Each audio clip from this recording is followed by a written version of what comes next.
Enak banget. Sobat milenial, aku habis minum kopi nih, enak banget, pas banget sama lifestyle-nya anak muda. Pasti semua orang suka minum kopi. Dan sekarang Kilan sudah ada di Ayana Mid Plaza. Kita lagi menghadirin nih press conference-nya dari The Nordic Embassies. Hari ini kita bisa ketemu langsung sama para ambasadornya dari Denmark, Finland, Norway, Sweden, dan bisa ngopi bareng. Seru nggak sih? Mau tahu kayak gimana? Ikutin aku terus yuk.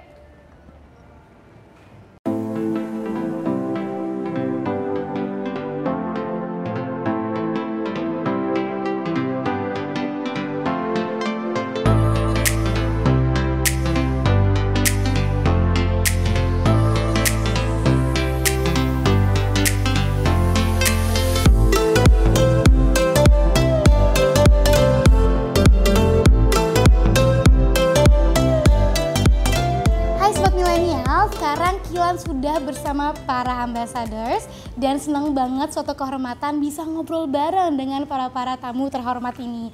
Would you mind kindly introducing from which embassy you're from? Nama saya Rasmus, Duta Besar Denmark untuk Indonesia. Okay, welcome. Please. Ambassador of Finland to Indonesia. Okay, Finland. I'm Vegard Kolde, Ambassador of Norway. Norway. I'm Marina Berg, Ambassador of Sweden. Sweden. Cool. It's a very honor time to have a talk with you today. Thank you for your time. So the first question would be, how is Indonesia strategically important for Nordic country? In Norway's case, we have many areas where we cooperate with Indonesia. We have a strong climate partnership we have had since 2010, and next year we will celebrate the 10th anniversary. And we have achieved very good results, and we have also a strong cooperation on ocean issues. Norway is a coastal nation, as Indonesia, so we have various areas reducing plastic in the ocean, fighting all the fishery crimes, and also make the ocean more sustainable. So these are three very important areas for Norway. Thank you. Lesson learned. So for the Finnish case, we are a strong forestry country like in Indonesia. So our longest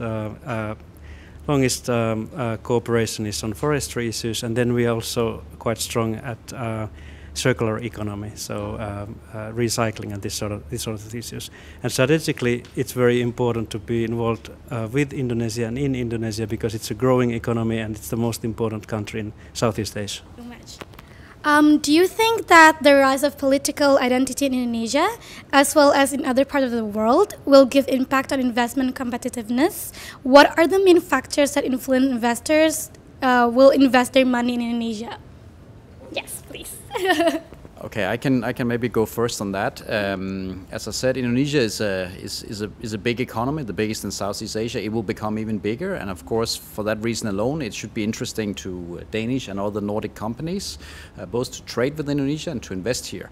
But it's also very clear that Nordic investors and Danish ones included are, of course, very selective in where they want to invest. I mean, Indonesia is not the only country in the world, and not the only big country or a big emerging economy. So the investors are looking around, see where can they get attractive conditions. But I think what is important to emphasize here that for investors, at least for Danish investors, it's not just about tax rebates or anything like that. I think what they value the most is stability. It's regulatory certainty, that they know what kind of regulatory framework that they can look forward to. And then, of course, I think an area like anti-corruption is extremely important for Nordic companies. And if you have a country with a lot of corruption, that will certainly deter investments from Nordic countries. Yes, there is nothing really to add. Perhaps just saying that it's one of the attractive things with Indonesia, being a big country, a Muslim country, is that it's a democratic country, and it should continue that way. The democratic development should continue, and open free trade, less tariffs will attract more investments. What is your opinion towards the education in Indonesia, and would you like to contribute in increasing the quality of education here, and what kinds of actions or campaign they might be? I think all our countries would agree that education or the quality of our human resources has been, for our countries, the most important raw material.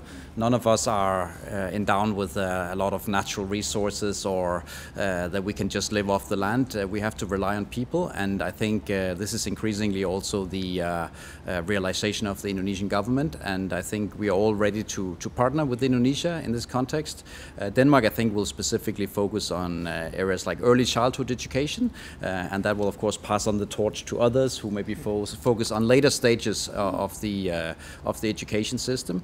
But it's extremely important. And one thing that I think we are all interested in, we would like to partner, but it also requires, of course, that Indonesia is willing to open up to not just cooperation, but actually to have more comprehensive partnerships with foreign universities and educational institutions, and this will probably require that there are foreigners here. Otherwise, it's not going to work.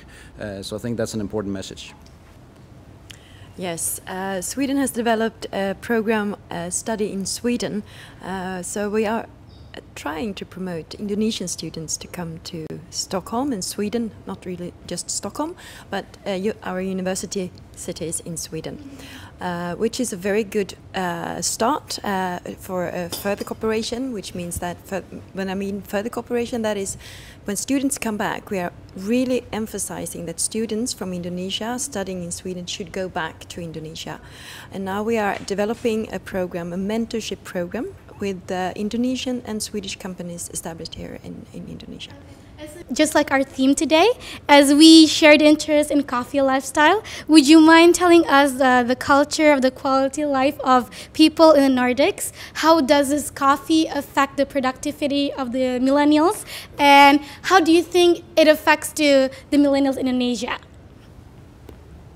I think that it's very good win-win partnership with Indonesia, because we are very avid coffee drinkers in the Nordic countries, and for centuries it's been considered as a luxury. At the beginning it was considered as a luxury.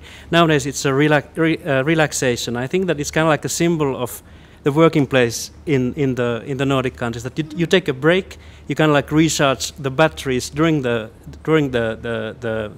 day of the work, and then it's a positive feeling, and then people, neighbors and friends, they share coffee. So it's not only the millennials, it's the whole population in Nordic country that would be willing to consume the Indonesian coffee and have good time. Okay.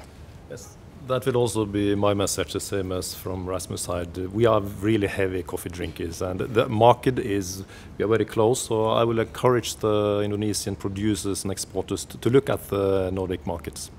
What do you think about the coffee growth in Indonesia and the taste of Indonesian coffee? Or do you have any favorite Indonesian coffee that would you like to share?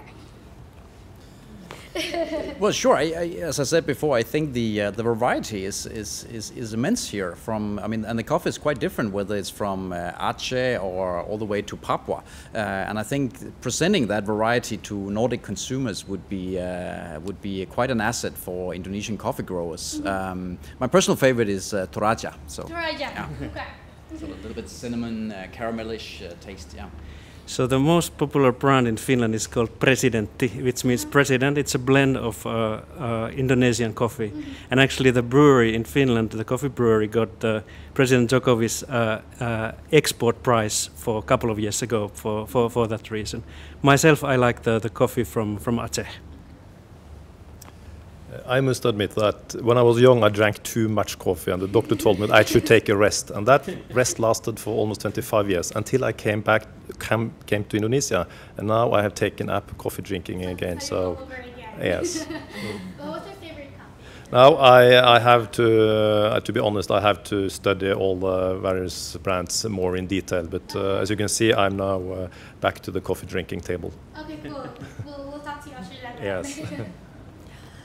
Well, I have no real favor of the coffee, but what I like really with Indonesian coffee is that there is a lot of different tastes.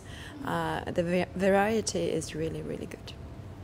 Do you think that coffee affects the economic system of the country, basically in the Nordics and also Indonesia? And do you think coffee can increase the productivity of the millennials and the young generations here? Because now a lot of young generations start to drink coffee at their work or just for a coffee break. Do you think that that could improve their work in the office or just improve their productivity and become more creative? Yeah, I think that you said the word, this creativity, that the idea is that the future working life is more about the ideas than kind of like tangible things. So the more you get ideas, more you get people together, the better ideas you get, and that makes the company stronger, and then also the individual stronger. Well, what can I say more than that? Of course, maybe not the coffee in itself, but the you know, having the break, the coffee break, gives you some inspiration, and you need to break. You need to have regular breaks to be productive. Okay, it's like a friend for a break time. Yes. We are also very happy countries, and then we are big coffee drinkers. So maybe that's some kind of correspondence. I mean, with that one. Yes. Okay then, thank you so much for your time. It's such a lovely time to have a coffee chat with you. It's such an honorable evening, and thank you so much. Have a nice day. Nah, itu dia ngobrol santai bareng para ambassadors bersama Kilan. Gimana? Abis ini pasti sobat milenial pasti bakal sering ngopi ya. Udah makin tertarik ngopi. Tapi kalau ngopi ajak-ajak aku ya. Sampai jumpa.